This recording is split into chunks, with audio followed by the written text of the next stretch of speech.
भक्तांना सप्रेम जयगुरु. आज आपण चांदूर रेल्वेजवळ एक बासलापूर नावाचं गाव आहे अमरावती रोडवर, त्या गावात आलेला आहोत आणि आपल्यासोबत आहेत प्रसिद्ध ज्यांनी जलसेवा केलेली आहे आणि त्यांचं लिम्का वर्ल्ड रेकॉर्डमध्ये, लिम्का बुक वर्ल्ड रेकॉर्डमध्ये सुद्धा नाव आहे आणि अतिशय तळमळीनं कार्य ते करत असतात. पांथस्थानची तहान भागवण्याचं कार्य ते करत असतात आणि त्यांच्या घरी आपण आहोत. तर दाजी जय गुरु. जय गुरुदेव. जय लहान. लय लहान. सर्वात आधी तुमचं संपूर्ण नाव सांगा. माझं नाव विवेक वासुदेवराव चर्जन, राहणार बासलापूर. तसं वॉटरमॅन अमरावती या नावानं पूर्ण ओळखते तुम्हाला. हो. तर तुम्ही एक सांगा मला सर्वात आधी की तुम्हाला समर्थ लहानूजी बाबांचा भक्ती मार्ग कसा गवसला? याच्या मागचं कारण असं का माझी आई जी आहे हे आर्वीची आहे. बरं. हे मायबाईच्या संपर्कात होती सुरुवातीपासून. हो. आमच्या आईची जी आई आहे तिले पण मायच म्हणायचे सगळेजण. मग त्यावेळेसपासून ते मामाच्या घरी पत्र यायचं का बा आज लहानू महाराजचा वाढदिवस आहे, कार्यक्रम. आडनाव काय तिथलं आर्वीचं? विनायकराव बोबडे. अच्छा, बरं. हो. ते जे आजोबा होते ते स्वातंत्र्य संग्राम सैनिक होते. हो. त्यावेळेसपासून मग हे लहानूजी महाराजच्या तिथं जायचं आईच्या संग. मायबाईच्या तिथून मग समजायचं का बा हे लहानूबाचा पुतळा होय.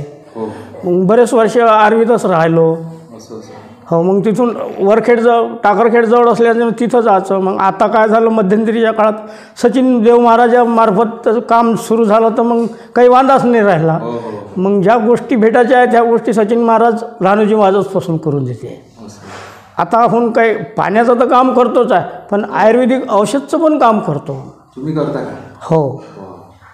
तर दादाजी तुम्ही मला सांगा, तुमचं आता मुख्य जे कार्य आहे ज्याच्यातून तुम्ही प्रसिद्ध झाला, वॉटरमॅन म्हणून, अमरावती जिल्ह्याचा वॉटरमॅन. कुठेही आपण यूट्यूबला सर्च करा, गुगलला सर्च करा की तुमचं नाव येऊन जाते, विवेकरावजी चर्जन. हो. तर हे कार्य कसं सुचलं बा तुम्हाला, हे सांगा. याची प्रेरणा कुठून भेटली? कसं झालं का, म्हणजे जे लहान मोठं जे पोरगं होतं थोडं लहान होतं. तहान प्रत्येकालाच लागते. उन्हाळ्या दिवसात लहान पोरांना कसं एक गोट पाण्याची गरज असते, पण एवढे ओरडतात की बा याला काय झालं असं, आपल्या गाडीवर पाणी नव्हतं.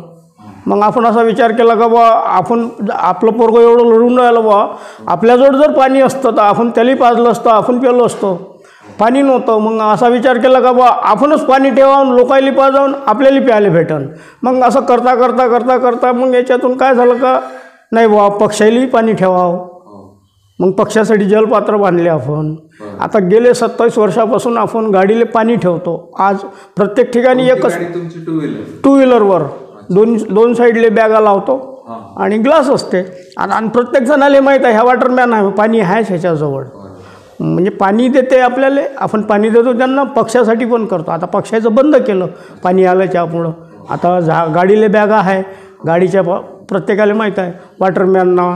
त्यामुळंच मग काय झालं, इंडिया बुक रेकॉर्डला नोंद झाली, लिम्कात नोंद झाली, विद्यापीठाचा सेवा संत गाडगेबाबा पुरस्कार भेटला त्याच्याचमुळं, अमरावती विद्यापीठाचा. समाजाचे बरेच ठिकाणी बोलावते तर मग ते पण तिथं सत्कार करतात.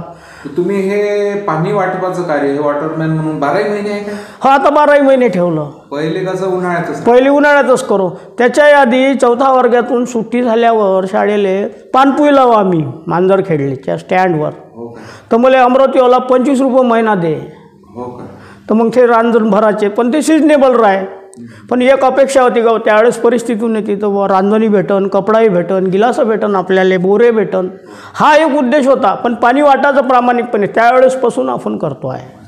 वयाच्या म्हणजे 10-12व्या वर्षापासून पाणी वाटायचं काम केलं आपण. म्हणून मग हे प्रेरणा आपोआपच उपजत जाते. दिली तुम्हाला? हो हो हो हो हो, हे त्यानंच दिलेलं काम आहे सगळं. आणि मामाचं गाव मला माहितीच नव्हतं. नाही, मामा आर्वीला असतात. हो, त्याच्यामुळं मग मुख्य प्रेरणा आहे असं म्हणा. हो, माऊलीची बस सगळ्यात महत्त्वाची प्रेरणा तिथून आहे. त्याच्यामुळं हे सगळं झालं. मला काय अपत्य वगैरे काय मुलं? मला 3 पोरं आहे. 1 एकर शेत आहे आमच्याजवळ. त्याच्यातून सगळी उपजीविका करतो. काम मजुरीतून. पोरगा BMS झाला, आता MD म्हणजे हॉस्पिटलही आहे. कुठे? चांदूर रेल्वेले आता. हो, आता चालू करून राहिला. हो, एक दुसरा पोरगा आहे तो इलेक्ट्रिकचे कामं करते. मी करत होतो इलेक्ट्रिकचे कामं. तिसऱ्या नंबरचा पोरगा BBA झाला. सगळं आम्ही मजुरीतून केलं. असं हो हे संतांची कृपा आहे. हो. हे लोक म्हणते ना आमच्याजवळ 50 एकर वावर आहे बा, आता आम्ही डॉक्टर नाही केला म्हणते पोरगा, तुम्ही एका एकरावर पोरगा. मी म्हटलं हे पाण्याचं काम आहे, म्हटलं आपलं काय काम आहे का, आपण काही नाही म्हटलं. पाण्याची फार मोठी सेवा केली. हो पाण्याची फार मोठी सेवा केली. तर दादाजी तुम्ही जे काही अनुभव सांगितले, जे तुमचं कार्य आहे अद्यापही सुरू आहे. हो हे अविरत आहे आणि अविरत राहणार. हो आता हे बंद नाही होत, बंद होणार नाही. नाही होणार. तर तुमच्या भविष्यातील कार्याकरता, ह्या महान कार्याकरता, जलसेवा म्हणजे जल हे जीवन आहे. हे कसं गुन्हे दिशे ते पूर्ण करी बाबाजीचं म्हणण्याच्या हिशोबानं काम करायचं. जे कोणी करत नाही ते आपण करायचं भाव. बरोबर आहे. पाण्याशिवाय मनुष्य जिवंत नाही जिवंत राहू शकत. बॉडीमध्ये जसं पृथ्वीवरती जे प्रमाण आहे त्याच प्रमाण आपल्या शरीरात. हो हो हो. तर हे जे कार्य आहे फार महान कार्य आहे. हो आणि सेवा करण्याची बुद्धी तुम्हाला संतांनी दिली. हो. तर जे काही माहिती तुम्ही सांगितल्याबद्दल मी तुमचा आभारी आहोत. जय गुरु. जय गुरु. जय लहान. जय लहान लहान महाराज की जय.